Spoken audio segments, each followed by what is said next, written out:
And that's mine. Thank you. Hi, everybody. It's great to be here with you today. My project is called Journey to Home, Person-Centered Recovery Resources for Successful Transition to Community. I've created a booklet of resources that are helpful for people being discharged after a long stay in hospital. So I'm a peer worker with the Western New South Wales LHD with PCLI, which I'll explain a bit further on. I'd just like to start with acknowledgement of country. I'd like to acknowledge the country I'm from, which is Wiradjuri country in Orange, New South Wales. I'd like to acknowledge the Gadigal people of the Eora Nation, upon whose ancestral lands UTS campus now stands. I'd also like to pay respect to the elders, both past and present, acknowledging them as the traditional custodians of knowledge for this land. I acknowledge all the Aboriginal nations that attendees have travelled from and extend my respect to all Indigenous people here today. Also like to acknowledge lived experience, people with lived experience of mental health, ill health and recovery, and the experience of people who have been carers, families or supporters. We strive to improve these experiences each and every day. So as I mentioned before, I'm a peer worker with PCLI, which is basically working with people who've been in hospital longer than 365 days. So it's a New South Wales Health State program. So every hospital in New South Wales that has consumers who have been there longer than a year, they get extra support from the PCLI team. My resource book, which is going around just so you can have a little look while I'm talking, is based loosely on the Journey to Home guide, which is a PCLI publication with New South Wales Health. So that was the original motivation in creating the resources, because I was working with consumers on their discharge planning based on ideas in the Journey to Home guide. So I basically created resources to go with those ideas. The setting for this project, I've been working on Castlereagh ward since 2019. There's 20 adult male consumers. Probably at least about 2/3 of the consumers have schizophrenia, quite a few treatment-resistant schizophrenia. Then there's also a small number of bipolar, schizoaffective and other diagnoses, but the predominant diagnosis is schizophrenia. Castlereagh ward is a statewide medium secure long-term mental health rehab ward located in Bloomfield Hospital in Orange, which is part of Western New South Wales Local Health District. This photo here shows the entrance to the building where Castlereagh ward is.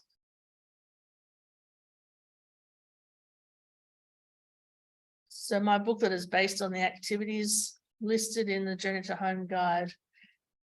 The resources in the book assist consumers with their move into the community and also assist support teams to have a good understanding of how best to support the consumer. It includes tips from the psychologists and exercise physiologists, as well as other helpful resources. So it's not completely related to physical health, the whole book, but I'll just highlight the aspects that do relate to physical health. There's simple physical activity ideas, including bushwalks, walking in local parks, social sports, cycling tracks, kicking a football around, swimming and going to a gym. The exercise program was from an exercise physiologist and includes detailed diagrams and exercises such as wall press up, squat and calf raise. The recipes section includes 5 recipes and a space to write my favorite recipe.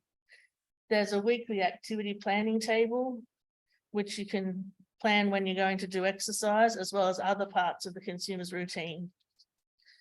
The wellness plan I'll go into detail further on. There's also positive steps to well-being, which includes things such as eat healthily and exercise. What's inside? We've got sensory preferences. What are a consumer's sensory needs? This is really important from my own lived experience as well. When you're quite mentally unwell, the sensory, you're just more sensitive to bright lights and noise, but that's quite specific to each person. Some people might love bright lights and noise, so it's good to really work out with each person what their sensory preferences are. Do they prefer quiet or lively noise, bright lights or dimmer lights? Psychologist tips includes coping with worry, mindfulness and grounding techniques. The resources for recovery includes helpful apps and helplines. An introduction from my support team is a really important one where the consumers write an introduction for themselves for their new community support team, such as the NS staff they'll be working with and community mental health teams where they're going to be discharged to. There's a traffic light report. We work on what a consumer is like when they're well, early warning signs to be aware of, and what they're like when they're unwell. Sometimes a consumer may be unsure they're not sure what their early warning signs are. So in that instance, sometimes I've referred to the psychologist so they can work directly with the consumer on what their early warning signs are and how to help with them. Living in a share home checklist for transition. This includes questions around nighttime routines, what services do you want to access in the community, and who's your ideal housemate? What would they look like? How would they present? An interest checklist and my favorite activities really help consumers think of their interests or activities they'd like to do in future and share these with NIS workers and community mental health teams. So they might want to go bushwalking or go to a specific bushwalk, or they could want to join a local dragon boating team or any sorts of activities. There's about 5 pages of activities that they work through, and it's been really had good feedback regarding that. And also a basic budget is included towards the end. So I covered this a little bit before, but the exercise program is easy stretches and exercises from the exercise physiologist with illustrated diagrams included for each exercise. So whether that be wall press up, squats, calf raise, calf stretch standing, for instance, but there's quite a detailed exercise program included. These are the questions that form part of the wellness plan, which is an activity in the booklet. They can look at things I do well and skills I have, things I can do to keep myself well, what helps me stay well, supports, treatments, and medications that have been helpful and or I have liked, and then conversely, supports, treatments, medications that have been unhelpful and or I have disliked. Writing down things that stress me and things I can do to reduce stress. Again, looking at early warning signs and things that help with early warning signs. The positive steps to well-being page. This is from Carol Vivian's Positive Steps to Wellbeing. Be kind to yourself, eat healthily, see the bigger picture, exercise regularly, relax, have some fun and or be creative, take up a hobby and or learn a new skill, connect with others, balance sleep, help others, beware drink and drugs, and accept that it is as it is. I'll just talk briefly about Castlereagh's self-catering program. We're very fortunate to have a kitchen on the ward that the consumers can access, and they basically plan for what meals they'd like to cook each week. This is not the whole ward of 20, but we'd have maybe about, I'm not sure exactly on the numbers, but at least half of the cohort would be doing self-catering. So consumers plan for, budget, and go shopping for ingredients each week before cooking in our kitchen space, which is part of the ward. They generally make 2 portions, one for lunch and one kept aside for dinner that day. Recipes included in the booklet are popular choices to cook on the ward in our self-catering program. Consumers are encouraged to include vegetables as part of their meal. They're also encouraged to write their favourite recipe into their discharge planning book. So we've got spaghetti bolognese, pasta carbonara, chicken or beef or vegetarian burger, pizza, and vegetarian or beef nachos are the popular options on the ward. But they can, as long as they can budget for it, they can do other recipes too, of course. Sort of spreads, I'll just briefly say, sort of spreads. One person might do pizza one week and they all get that idea, and the next week they're all doing pizzas, or sort of goes ebbs and flows. How are consumers' physical health needs addressed on Castlereagh ward? There's a medical officer on duty, which is basically like a GP, but in the hospital setting. We have weekly bushwalks. We're lucky that there's bush right next to the hospital, so we can go through a bush trail not very far from the hospital at all. There's access to a gym in the same building of Castlereagh Ward. We also have exercise physiologists come and run exercise groups several times a week. There's a daily morning and afternoon walk, which all consumers, probably at least 95% of them go on. There's a boxing bag and a basketball hoop in the courtyard, that's our courtyard there on the picture. Also have weekly weighing and daily blood pressure checks.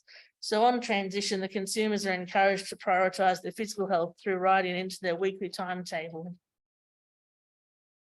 So how does it happen working with this book on the ward? I generally work with consumers in the last 2 to 3 months of hospital admission. 2 to 3 months sounds like a long time, but when you've been in hospital for several years, it's just that pointy end of their admission that I start doing extra support. I've found on this ward that short individual sessions of 10 to 15 minutes each work best for concentration and to maintain enthusiasm. Other wards do this booklet as a group setting, but on my ward, I found just short, sharp individual sessions work the best. And this is entered into the consumer's electronic medical record.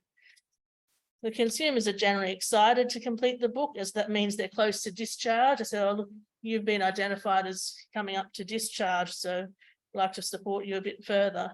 And they're generally quite positive about that. I type up all activities into a Word document to be easily shared later with their consent. I give the consumer a copy of what we've been working on to go with their book, and also keep a copy. And then just in the last week or so before discharge, the team share with community mental health teams and their staff just prior to discharge, so they can have those great introductions and lists of activity ideas. So the results so far, there's been 8 consumers on the ward that have been involved with the booklet. 3 consumers, they completed the activities prompted from the Journey Home Guide, but it was not yet in its own booklet.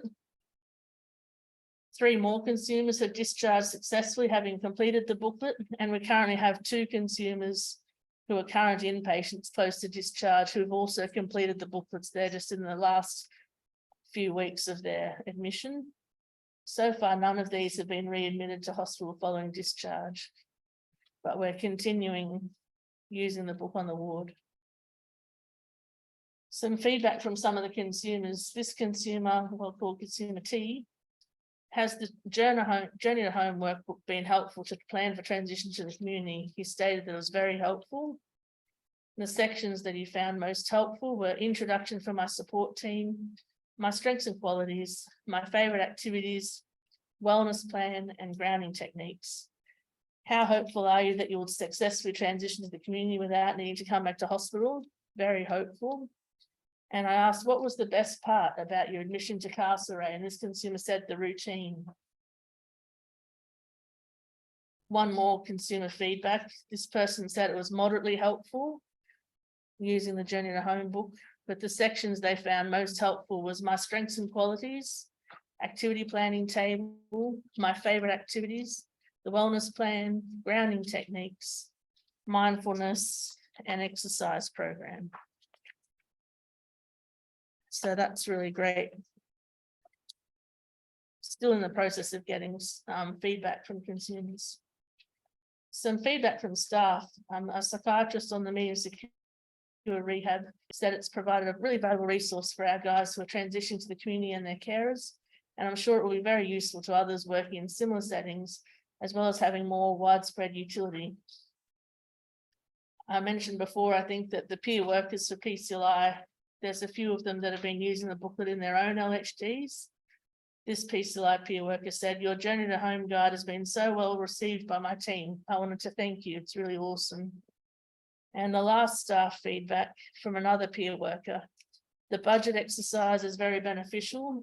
The physical exercise and activities checklist are very beneficial. I found activity planning table to be slightly cramped. I personally use I think it should be 7 a.m. to 9 p.m. table for my own behavioural activation. So some things to work on as well. Where to next? Please still have peer workers across the state are using this workbook in their practice at the moment. There's also some other wards at Bloomfield Hospital, such as Turon, that have used the booklet. I think they used it in a group setting. So Turon is a statewide female mental health rehabilitation ward. I think it's the only specific female rehab ward in the state. Am I right, Kelly? You're not sure about that one? I think there's not many completely female wards that are rehab anyway. Yeah, I think there's a statewide medium secure rehab ward just opened in Campbelltown. I think you've got 2 patients, or is that correct? Yeah. So I'm actually talking to the peer worker that's down in Campbelltown, supporting them through that. Yeah, because it's a very new open ward. Yeah. So it's useful in both community and inpatient settings. If you would like a copy, that's my email there, and I can email a PDF version to you straight to your emails. So if you'd like a copy, please note that down, and I'd be happy to share it with you.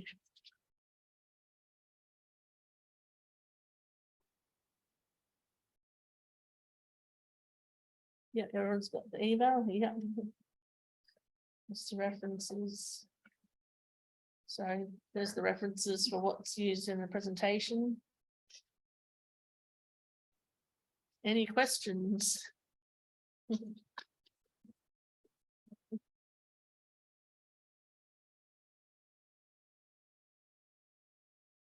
give you a presentation. We've got time for 2 questions. If anyone wants to start. Here we go. Thank you. Very well done. It's nice to see the support that's been provided for us as we make that transition. Just an observation going way back to the sensory side. One of the things that for me in my early days was everyone focused on the negative aspects of sensories. For me, I actually turned that around and said, I choose my French, I created my own shiner box. So that whenever my borderline of bipolar, DID gets out of control, I have my own shiner box. I have a bucket of sand with chip shells in it. So sensory of taking back and place. I have a packet of mustics, so it's the smell, the taste, the feel of that. I have a little plant of lavender and another plant which is gone out of my head. So I use all the different sensories. So when I feel the darkness and the demons are coming back, I go to my own shine box. So maybe just twisting it or turning from the negative aspects of sensory, how we use those sensories to be positive. Just being aware of the negative aspects and what to do to shift that around, like use your other sensory references. Thank you for that observation. Yeah. Any question or comment?